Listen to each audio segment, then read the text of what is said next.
Bonjour à tous. Donc, je vais vous présenter les travaux en fait qui sont le résultat de mon travail de thèse en collaboration et avec l'aide de Nicolas Ecker, Liliane Bell et Éric Parent sur l'évaluation régionale du risque d'avalanche à l'aide des statistiques spatiales. Donc, dans ce travail, on s'est intéressé aux avalanches et aux dangers que peuvent représenter les avalanches, mais sur le long terme.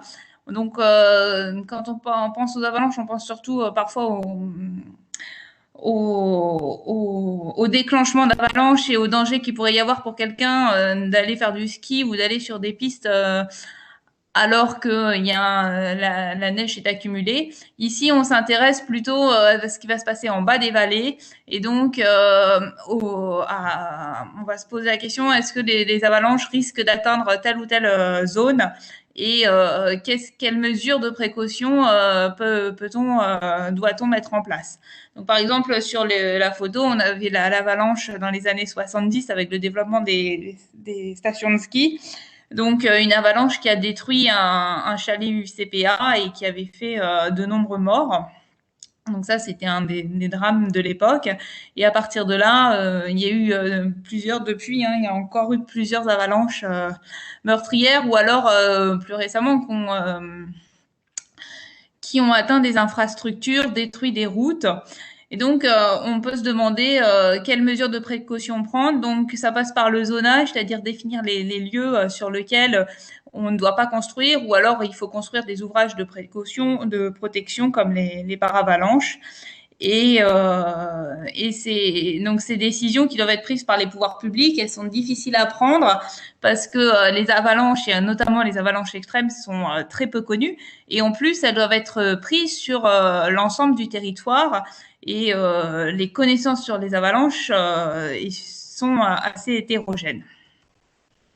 Donc, dans ce travail, on va s'intéresser au problème de prévoir, donc ça se dit la prédétermination des avalanches sur le long terme et à l'échelle régionale. Et pour ça, on va utiliser comme indicateur du risque le temps de retour. Donc, le temps de retour qui est en fait le temps moyen la période de retour, c'est le temps moyen entre deux événements qui vont dépasser un certain niveau. Donc, par exemple, ici, le niveau Z0, sous hypothèse à la fois de stationnarité et d'indépendance du phénomène. Alors, si le phénomène a lieu une fois par an, et donc et on le modélise par une variable aléatoire Z de fonction de répartition F, alors on pourra, il y a un lien probabiliste entre ce temps de retour et la fonction de répartition de Z, puisque T0, donc le temps de retour pour le niveau Z0, c'est 1 sur 1 moins F de Z0. Donc, s'il y a un lien déterministe, on pourrait se demander à quoi ça sert, puisqu'on pourrait directement travailler sur les fonctions de répartition, mais ça permet donc il est plus facile de comprendre qu'est-ce que c'est en tout cas pour le grand public, une avalanche centenale donc qui a lieu ou une crue centenale qui a lieu en moyenne tous les 100 ans qu'une crue de probabilité 0,03. Pour adapter la période de retour aux avalanches, on va devoir considérer plusieurs points.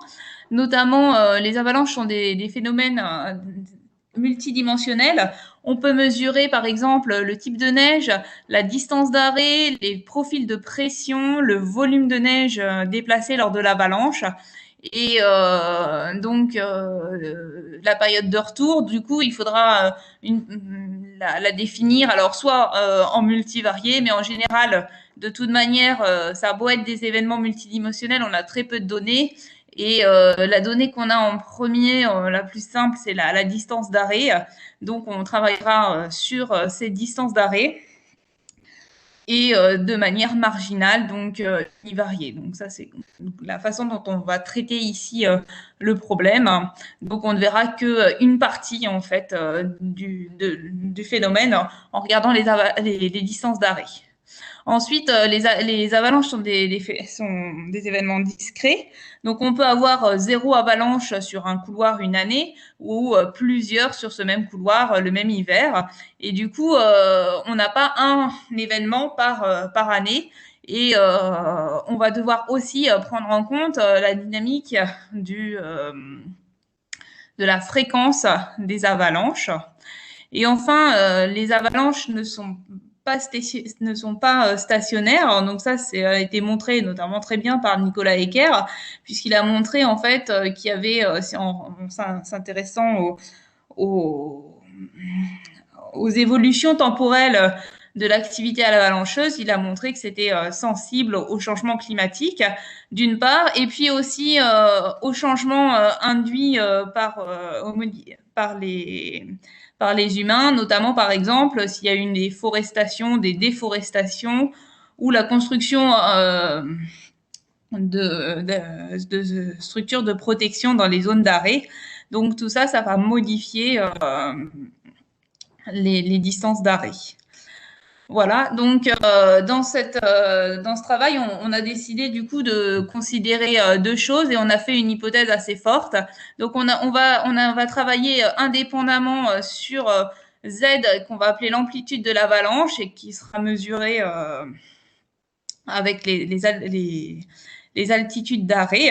Et puis N, le nombre d'avalanches observées sur un couloir. Et donc, l'hypothèse qu'on va faire, c'est qu'il n'y a pas que les deux sont indépendantes, que amplitude et fréquence sont indépendantes. Et donc, sous cette hypothèse, on va pouvoir définir la période T0 pour le niveau Z0, la période de retour T0 pour le niveau Z0, comme 1 sur l'espérance de N multiplié par 1 moins F0.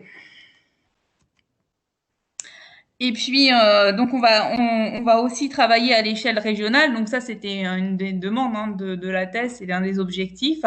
Alors pourquoi l'échelle régionale? Et bien tout simplement parce qu'on a besoin justement pour prendre des mesures et aider à la décision de donner des informations qui soient d'égale qualité sur toute une région. Alors, il y a des difficultés particulières parce que sur une région, il y a donc là, des régions montagneuses, il va y avoir un grand nombre de couloirs et tous ces couloirs sont différents avec des pentes, des profils de pentes différents, des altitudes, des orientations, un terrain aussi qui peut être différent, rocheux. Donc, il va falloir s'y adapter. Et puis en plus, certains couloirs ont peu ou pas d'observation, alors que d'autres ont été bien surveillés et pour lesquels on a beaucoup d'observations. Alors par contre, l'échelle régionale, elle présente quand même un avantage. D'une part, c'est que sur une région, on a beaucoup plus de données que sur un seul et unique couloir. Et puis, on suppose qu'il existe une dépendance spatiale sur le phénomène avalancheux, tout simplement parce qu'on a déjà pu démontrer qu'il existait une dépendance spatiale, par exemple, sur les extrêmes des quantités de neige, donc sur les sommets. Donc, c'est ce qui va être à l'origine quand même du déclenchement de l'avalanche. Et donc, on a besoin, pour pouvoir comparer malgré tout et pour pouvoir tirer profit de pour pouvoir tirer profit de la dépendance spatiale, donc de trouver une sorte de variable de transfert qui va nous permettre de pouvoir comparer les différentes avalanches sur les différents couloirs.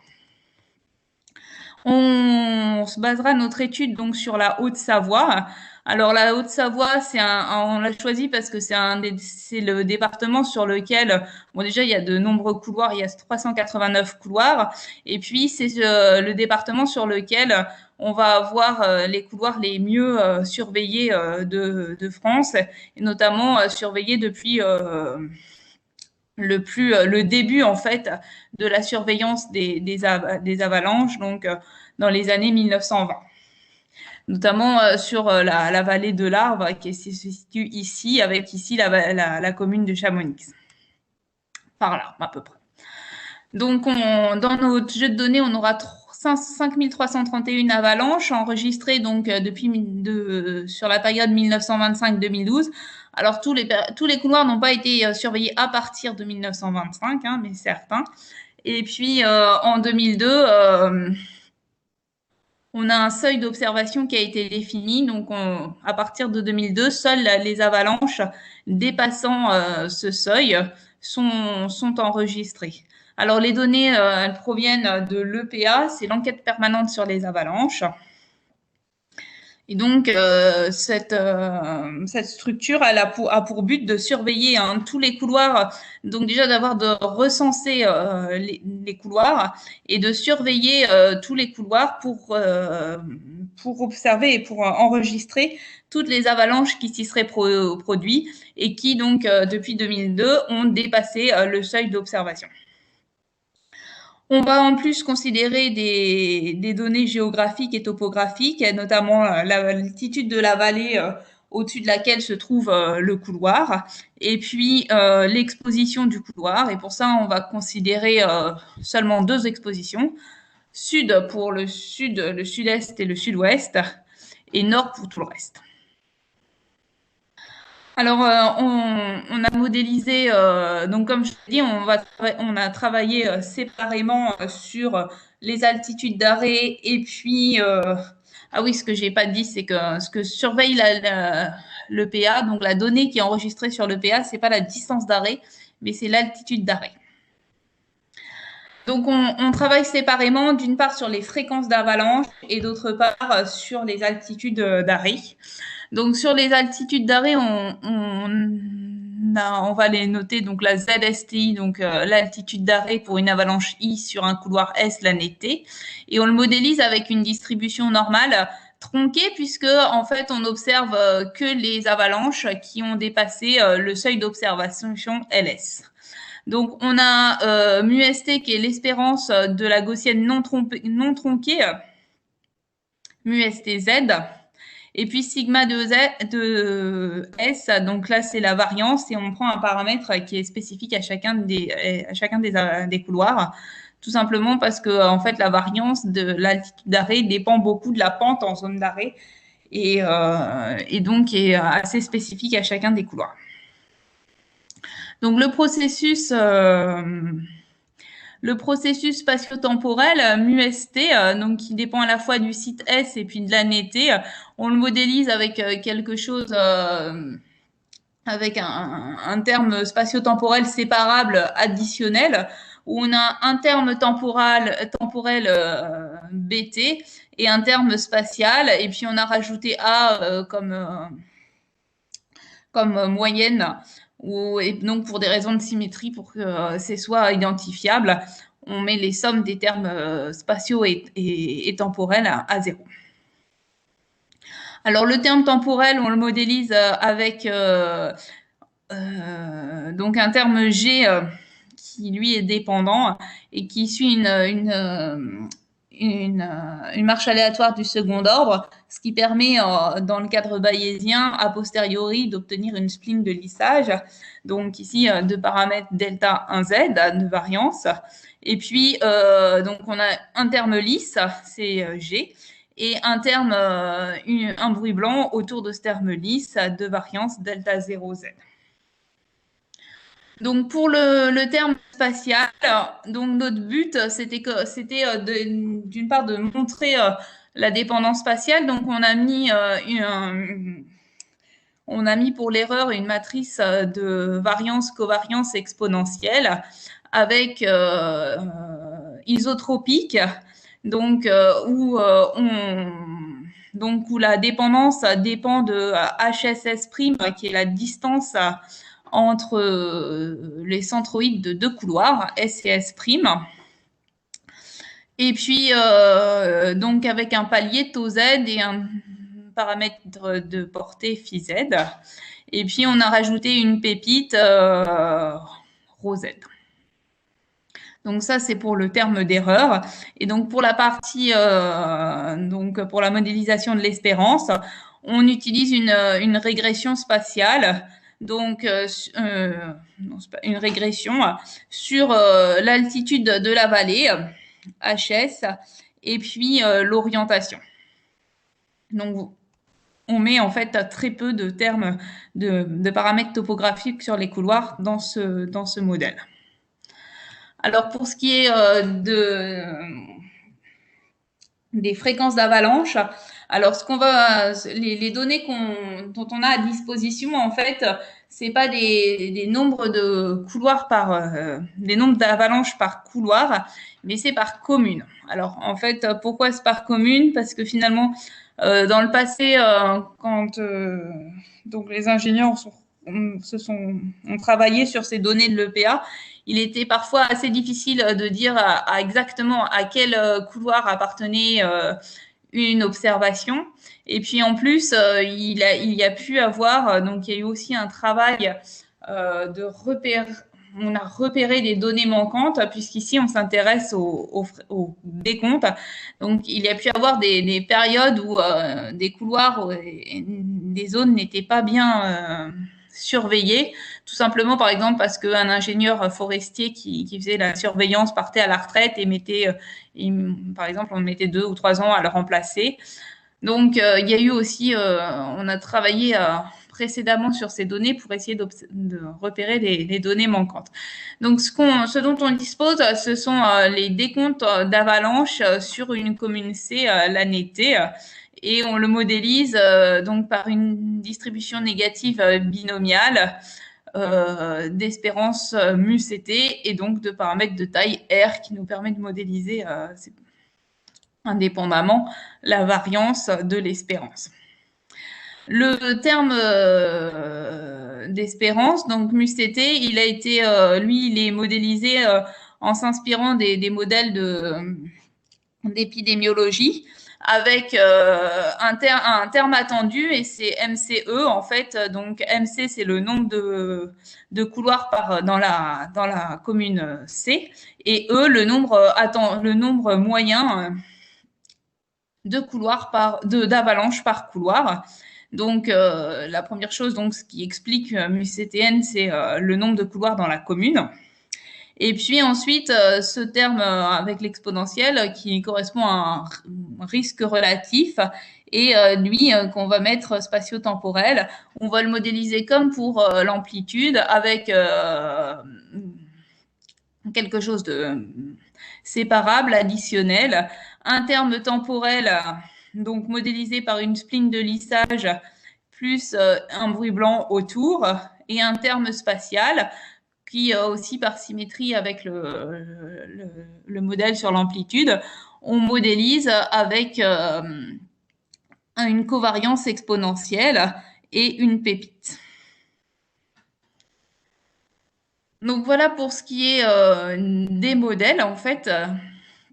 Donc là, ces modèles ont été inférés sous l'hypothèse bayésienne. Donc, la plupart du temps, on a utilisé des priors informatifs et conjugués pour nous simplifier la tâche. Et par contre, on a dû mettre quand même quelques priors informatifs, notamment sur le paramètre de portée sur les communes qu'on n'arrivait pas à estimer. Tout simplement, en fait, parce qu'on a assez peu de communes et puis notre domaine d'étude n'est pas très grand.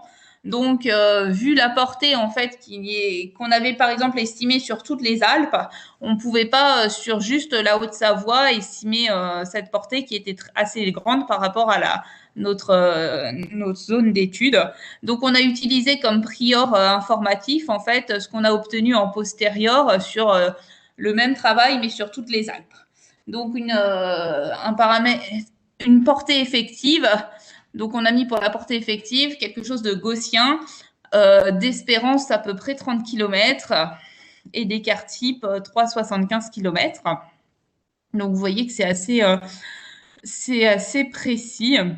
Et puis, par contre, pour les altitudes d'arrêt, là, étant donné qu'on est à l'échelle du couloir et en fait la portée est beaucoup, enfin, s'avérera beaucoup plus petite, on a mis une uniforme sur 0,90 km qui, en fait, vu la taille de notre zone d'étude, correspond à un prior non informatif. On a aussi ajouté des contraintes sur les paramètres AZ et ACZ. Alors, parce que donc pour permettre la convergence de l'algorithme, en fait des contraintes qui dans la réalité sont pas très contraignantes. On a supposé d'une part que 50% des avalanches dépassaient le seuil, donc le AZ plus donc l'altitude moyenne d'arrivée sur le couloir Z, sur le couloir C devait être inférieure au seuil au niveau d'observation, au seuil d'observation. Et la deuxième chose qu'on a observé, c'est ici, doit être supérieur. Je me l'ai mis à l'envers. Donc doit être inférieur au niveau d'observation parce que et par contre on a aussi supposé que toutes les avalanches, bah, elles arrivent au-dessus donc de la vallée, donc la vallée étant le point le plus bas. Donc il en est de même pour le niveau moyen sur le coup, sur pour, enfin l'altitude d'arrêt moyenne pour le couloir le couloir C. Et donc, on a mis en place des algorithmes MCMC en faisant du GIPS ou du Metropolis Hastings within GIPS. Et on a pu, avec plusieurs chaînes, on a veillé à la convergence de nos chaînes. Donc, on a pu obtenir des estimations de nos paramètres. Et là, ah oui, et pouvoir estimer en retour l'altitude de retour. Donc l'altitude de retour pour une période de retour de 30 ans, donc on l'appelle la T-return altitude. On l'obtient en inversant en fait la fonction de répartition. Comparé à la première, au premier modèle, en fait, ici, on n'a pas besoin d'avoir du 1 moins 1, puisque il faut se rappeler que pour une avalanche, elle est d'autant plus grande que son altitude d'arrivée est petite. Donc, on a l'altitude de retour pour la région T. Donc, ça correspond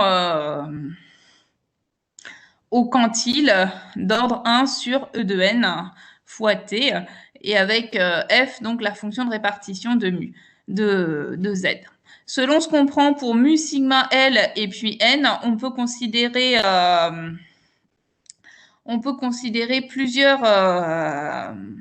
plusieurs estimations pour l'altitude de retour, et notamment en fait des termes qui sont spatiaux, donc qui correspondraient à une altitude de retour pour une année qui serait l'année moyenne sur notre période d'étude.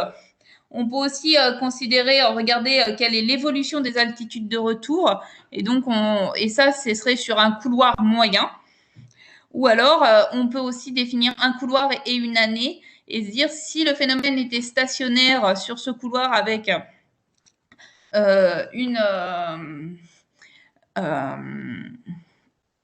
un stationnaire avec un niveau de climat qui correspondrait à celui de l'année T, alors voilà quelle serait l'altitude de retour. Donc l'altitude de retour, elle peut être basse en fait pour deux raisons. Donc soit c'est ici l'espérance donc c'est mu qui est basse, donc c'est l'espérance de l'altitude de retour moyenne qui est basse, ou alors c'est parce que les avalanches sont très fréquentes sur le couloir. Alors, il est arrivé, surtout quand on a regardé des périodes de retour assez courtes, comme 10 ans, qu'il n'y ait aucune avalanche observée pendant la période de retour. Et dans ces cas-là, on ne peut pas calculer l'altitude de retour. Alors, normalement, ça, c'est des situations qui sont pas très embêtantes puisqu'elles correspondent à des cas où les avalanches sont extrêmement rares, donc elles risquent pas d'atteindre des zones habitées. Mais justement, ça peut aussi être un manque d'observation. Il faut aussi les prendre un peu avec des pincettes, ces données, ces situations. Alors la première chose qu'on a pu montrer, c'est la présence de dépendance spatiale, euh, notamment à l'échelle sur les altitudes de retour. Donc ici, donc on avait le prior, donc qui était un prior uniforme sur le paramètre de portée effective, et ici on a le postérieur, donc qui pique avec une portée effective a posteriori qui est autour de 11,5 km. Donc le palier, lui, est estimé à 5200 mètres carrés et il est presque 2 fois supérieur à la pépite. Donc on a quand même ici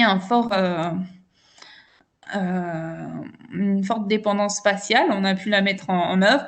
Pour ce qui est des communes, on n'a pas vraiment réussi à...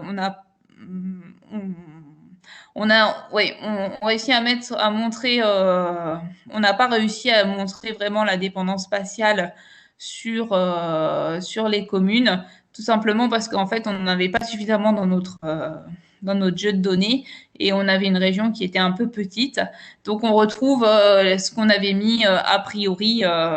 Donc, le postérieur correspond ici au prior qu'on avait choisi. Alors voilà la carte des périodes de l'altitude de retour pour une période de retour de 30 ans, donc sur la Haute-Savoie. Donc on remarque quand même qu'il y a une certaine spatialisation, notamment ici, qui est dans la vallée de l'Arve. Donc les couloirs qui sont au bout de la vallée ont l'air donc les avalanches sur ces couloirs-là ont l'impression d'arriver plus bas que sur les autres. Alors, ce qui est représenté, c'est l'altitude d'arrivée de l'avalanche moins l'altitude de la vallée pour que ce soit un peu comparable. Donc ici, on a des zones un peu rouges et ensuite, selon l'exposition qui change un peu, on a du bleu. Donc on observe un peu cette dépendance spatiale sur la carte. On peut la retrouver à plus petite échelle si on s'intéresse qu'aux couloirs de larves. Donc ça, c'est les couloirs qui sont au fond de vallée. Et ça, c'est les premiers couloirs de la vallée. Donc encore une fois, on a l'altitude de retour moins l'altitude de la vallée. Donc plus celle-ci est petite, ça veut dire que les avalanches atteignent le fond de vallée et donc vont loin. Et on le retrouve sur ces derniers couloirs. Puisque on a fait des tirages dans la loi a posteriori pour tous les paramètres, on peut aussi estimer des quantiles, donc sur cette période, sur cette altitude de retour, et donc mesurer notre incertitude. Donc par exemple avec le quantile à 5%, et puis ici le quantile à 95%. Alors, ces quantiles, ils sont aussi intéressants de les mesurer et de les confronter aux variations temporelles. Alors pour les variations temporelles, donc voilà, donc ici on s'est placé sur une commune en partie, une commune moyenne, ça correspond, enfin non pas une commune mais un couloir. Donc ici on est sur un couloir moyen et on observe l'évolution de la période de retour pour chaque année si le climat était le même stationnaire et le même que celui de l'année. Donc on voit une baisse de l'altitude d'arrêt au début des années 50 et puis ensuite une altitude qui assez régulièrement remonte jusqu'à stagner à partir des années 90. Donc ça peut être lieu, cette remontée, à la fois au changement climatique, mais aussi au fait qu'il y a eu de plus en plus, surtout en Haute-Savoie, d'ouvrages de protection qui ont été mis en place pour protéger donc les infrastructures, les populations dans les vallées. Donc, pour évaluer notre modèle, on a aussi et puis c'était un autre but, donc c'était faire la prédiction. Donc on a mis en place une validation croisée et on va comparer donc l'altitude d'arrêt estimée par le modèle sur des couloirs dans lesquels que l'on a supprimé, sur lequel on a enlevé les données, avec l'altitude d'arrêt empirique. Alors, donc lorsqu'on enlève des données, on va estimer l'altitude d'arrêt en faisant du triage sur l'amplitude, donc sur le terme d'amplitude. Donc, on va estimer donc l'espérance du terme de l'altitude d'arrêt à l'aide de crigeage. Et puis, par contre, pour la fréquence, on va utiliser la fréquence donc observée sur la commune dans laquelle a été enlevée l'observation. Et on va confronter donc cette donnée avec l'estimateur empirique de l'altitude d'arrêt qui s'obtient en fait. Donc, si on considère une altitude, un niveau, par exemple Z, ben, on va regarder la période de retour pour ce niveau. En fait, elle va être calculée de manière empirique en regardant donc sur la période NS, combien est-ce qu'on a eu d'événements qui ont dépassé ce niveau. Et donc, la période de retour empirique pour ce niveau est égale à NS plus 1 sur MS. Donc, on a fait ça sur 4 couloirs donc de la vallée de l'Arve, qui est donc une vallée sur laquelle on a beaucoup d'informations, et on a choisi 4 couloirs, donc avec des orientations différentes et qui étaient plutôt bien documentées, et aussi qui étaient entourés d'autres couloirs pour lesquels on avait aussi beaucoup de données. Donc voilà les 4 couloirs. Donc il y avait celui-ci. Le numéro 2, c'est le petit ici, le 3, et puis le 4. Donc pour lequel on a sur chacun des couloirs plus une quarantaine, une cinquantaine d'observations, ce qui nous permettait au moins de pouvoir calculer la période de retour empirique. Et donc voilà l'évolution en fonction de la période de retour. On a calculé l'altitude de retour. Alors l'empirique, c'est celle qui est en gris avec le trait un peu épais. Et puis ensuite, donc ça, c'est les périodes de retour estimées par notre modèle. En noir, c'est pour toutes les années, donc ça correspond à l'année moyenne sur la période d'étude. En 2005, donc on a les pointillés en bas. En 2009, un petit peu plus haut. Et dans 2009, c'est les pointillés du haut. 2010 au milieu et 2005 en bas. Donc on voit en fait que déjà toutes ces courbes, elles sont un petit peu selon l'année, elles sont shiftées. Donc parce que donc il y avait des années sur lesquelles les hivers étaient plus rudes que les autres, avec 2005 donc l'hiver le plus rude, et puis 2009 celui où il était le moins rude. On voit quand même qu'on a pris des hivers donc assez récents, et que sur la période, en fait, si on prend l'hiver moyen sur la période, il est beaucoup plus rude que les hivers récents qu'on a pu considérer ici. En alors en général, l'altitude d'arrêt empirique, elle descend de manière beaucoup plus radicale, beaucoup plus rapide que notre altitude, que nos estimateurs. Et elle atteint, donc ici par exemple, on voit qu'elle peut atteindre assez rapidement le fond de vallée. Donc pour deux couloirs, on considère qu'on n'est pas trop mauvais, donc pour les couloirs 1 et 4, puisqu'on arrive à estimer quelque chose qui est aux alentours de l'empirique. Par contre, ici et là, on est très loin. Donc ici, ben, pour le K3, en fait, on surestime énormément la période, l'altitude d'arrêt. Donc ça peut être lié au fait que ça peut s'expliquer par les couloirs aux alentours qui ont qui eux arrivent en général plus haut que le fond de vallée. Donc les voisins sont peut-être pas de bons indicateurs. Et puis ici, typiquement, ce qui ne va pas, donc c'est la. Ici, on a, en fait, d'un point de vue empirique, on a toutes les avalanches qui arrivent au même niveau. Et donc ça, c'est lié à la même altitude. Et ça, c'est forcément lié à la pente du couloir qui doit être plate, donc vers entre 1050 mètres. Et ce qu'on n'arrive pas à modéliser avec notre modèle qui prend en compte que quelques paramètres topographiques. Donc là, on atteint vraiment les limites de notre modèle. Voilà.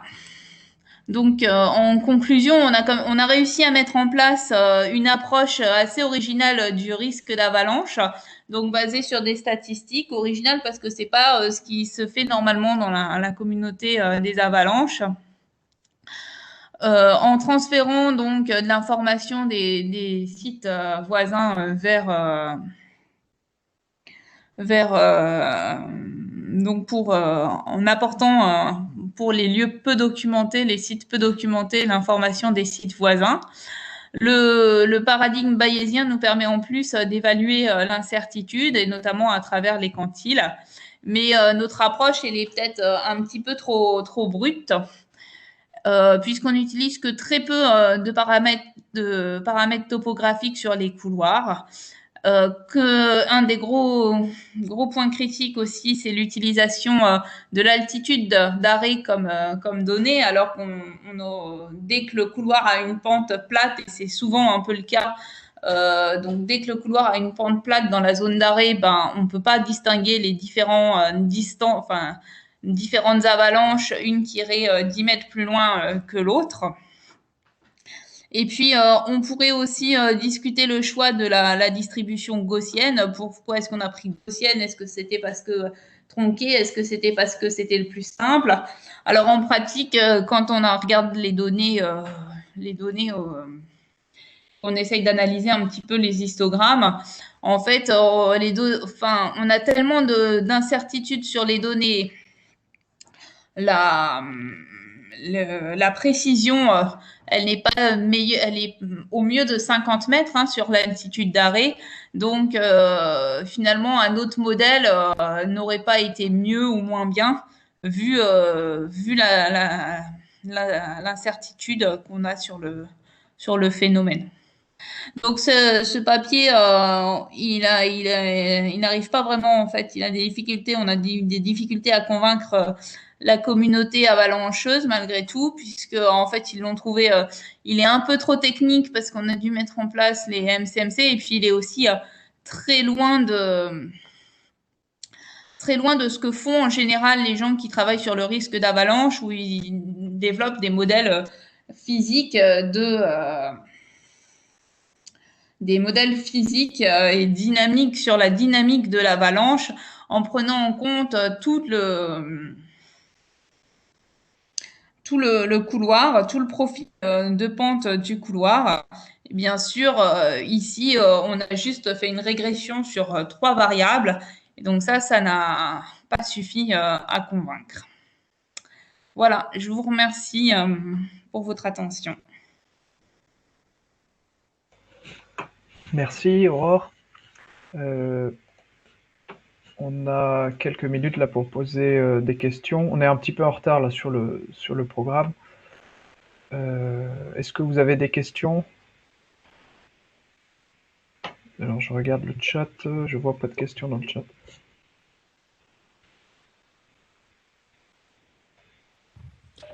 Ouais, j'ai une question par rapport aux covariables qui seraient intéressantes. Donc, Enfin, j'ai travaillé pas mal sur la modélisation des glissements de terrain et là, on utilise beaucoup des covariables géomorphologiques, enfin, qui caractérisent un peu toute la forme des couloirs possibles et des flux qu'il peut y avoir.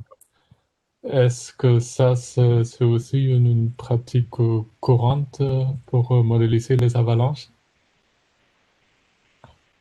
Pour les modéliser d'un point de vue physique, je veux dire. Ouais, physique ou statistique?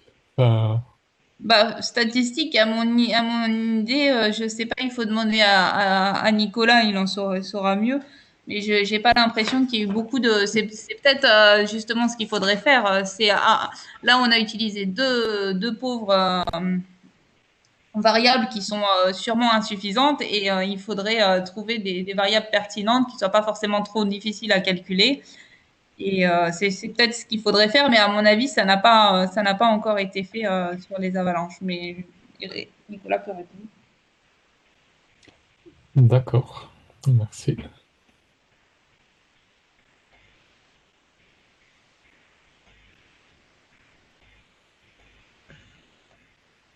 Alors, est-ce que Nicolas est là et veut répondre? Oui, je suis là. Je ne sais pas bien. Non, je suis pas sûr d'avoir tout à fait compris la question. Après, je veux dire, oui, effectivement, c'est une approche un peu non usuelle pour le domaine. Mais je veux dire, alors qu'il faut pas désespérer. Oui, on s'est fait rejeter le papier une voire deux fois, mais dans le même journal. Bon, on va finir par y arriver, quoi. Et et puis oui, mais je pense que c'est vrai dans beaucoup de domaines. Il y a de la connaissance du point de vue de la physique et c'est intéressant. Et les physiciens souvent s'intéressent pas trop aux probas et aux stats, mais il faut essayer de faire les deux, quoi. Il faut essayer de faire les deux ensemble à terme. Et que c'est comme ça qu'on va progresser, quoi. Merci. Je vois deux mains levées. Alors, il y a Albert, Isabelle, peut-être en premier. Oh, peut-être Pierre qui a posé avant moi, mais parce que j'ai D'accord. compris comment on lève la main. D'accord, mais enfin, je sais pas. Allez-y, Pierre, Isabelle. où j'y vais? Oui, alors Allez-y. c'était pour revenir tout au début de ton exposé, Aurore. Tu disais que tu avais mis deux paramètres à zéro pour un problème d'identifiabilité. Alors, je sais plus trop Ouais, ouais, ouais, exactement. ouais. Et je me demandais, est-ce que en mettant des a priori différents sur chacun des paramètres, tu cassais pas ce problème d'identifiabilité? Tu ne mettais pas des a priori sur ces paramètres-là? Tu en as pas mis ou... Alors sur le terme B, en fait, c'est la somme de deux termes. Donc pour les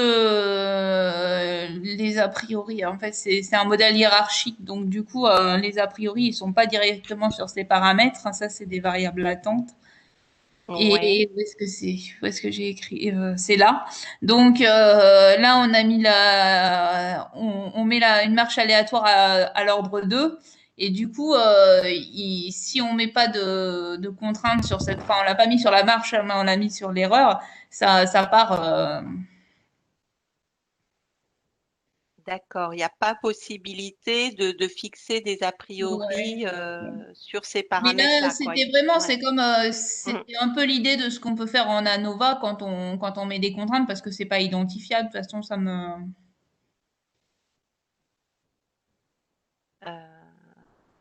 Ouais, mais j'avais l'impression que si tu arrivais enfin, si tu avais une information sur ces paramètres et que tu l'injectais directement sur ces paramètres, tu pouvais casser cette non-identifiabilité. Ouais, mais Mm. en fait, là, Mm. l'idée, c'était Mm. parce qu'on enfin, Mm. c'était vraiment le 1, on l'a rajouté de manière artificielle pour dire que c'est la moyenne interspatiale interannuelle, en fait. Mais c'est tout. D'accord. T'as pas trop d'informations. Ok, bah Sinon, on merci. aurait quand même dû, même si on n'avait Mm. pas mis le 1, on aurait quand même ici, sur ces deux termes, dû rajouter une contrainte quelque part Oui, aussi, Ouais, ouais, je ou suis alors un d'accord. prior serré à un endroit, mais Ouais. ça faisait, Oui, pour oui. nous, ça faisait plus de sens de mettre une contrainte qu'un prior qu'il aurait fallu justifier. Oui, d'accord. Bon, bah, très Ouais. bien. Bah, merci. Merci. Je vois Pierre Barbillon qui a une question. Ouais, j'ai une question rapide. C'était juste pour la structure spatiale, ce choix de garder une dépendance continue. Alors après, du coup, ça joue peut-être avec la distance, enfin le range de cette dépendance-là. Mais est-ce que ça pourrait impliquer des dépendances sur des couloirs d'avalanche différents? J'ai pas compris la question, excuse-moi. Parce que ce que je veux dire, c'est que, en fait, ce qui m'étonne, c'est que j'ai l'impression que la structure de dire juste ça dépend de la distance entre deux couloirs d'avalanche, ça néglige le fait que ça peut être deux couloirs d'avalanche qui sont côte à côte sur Ah oui, tu veux la dire, même on hauteur. aurait pu mettre quelque chose de plus complexe pour calculer la distance. Ouais, ou même quelque chose de presque discrétisé, dire ces deux couloirs sont voisins, mais si en fait il y a deux couloirs qui peuvent être proches, mais vu que c'est de l'autre côté de la montagne, ils ont peut-être plus rien à voir, c'est pas la Ouais, même chose d'être. c'est vrai que on l'a pas fait, ça aurait pu être sympa. En fait, pourquoi on a voulu mettre ça, c'est pas en fait ce qui nous intéressait aussi, c'était d'être capable d'estimer ce phi, hein, la portée, et ce qu'on n'aurait pas pu faire avec du voisinage. Mais c'est vrai que c'est une bonne idée. Enfin, c'est une idée aussi. Ouais. Du coup, en même temps, peut-être que le phi que vous estimez implique peut-être que ça peut pas être sur finalement deux vallées différentes parce que c'est une distance qui serait forcément trop grande ou je sais pas. Ouais, alors on estime un phi de l'ordre de 10 km. Donc voilà, sur l'échelle, 10 km. Donc c'est sûr que des couloirs qui sont mis alors c'est pas tant des vallées que des massifs en fait. Sur ces massifs-là, ils vont pas influencer celui qui est sur celui-là. Ouais, en fait, malgré tout, la portée est quand même assez courte échelle. D'accord. Rapidement, là, peut-être une dernière question, celle de Sawadogo. Je vois la main levée. On termine là-dessus. D'accord, ok. Ouais, moi j'ai une question juste pour comprendre la définition de la période de retour T0. J'aimerais comprendre qu'est-ce qui a motivé l'ajout de EDN, puisque généralement en stationnaire, on n'a pas cette expression. Eh ben, en fait, c'est tout simplement qu'on on n'a pas une avalanche par hiver. En fait, on peut avoir plusieurs avalanches sur le même hiver. Donc, si on veut prendre comme définition que c'est le temps qui va séparer deux avalanches remarquables, eh ben, il faut prendre en compte le fait qu'on n'a pas forcément une avalanche par hiver, et c'est pour ça qu'on a ce E de N ici là. Ah, ok, d'accord, ok, merci.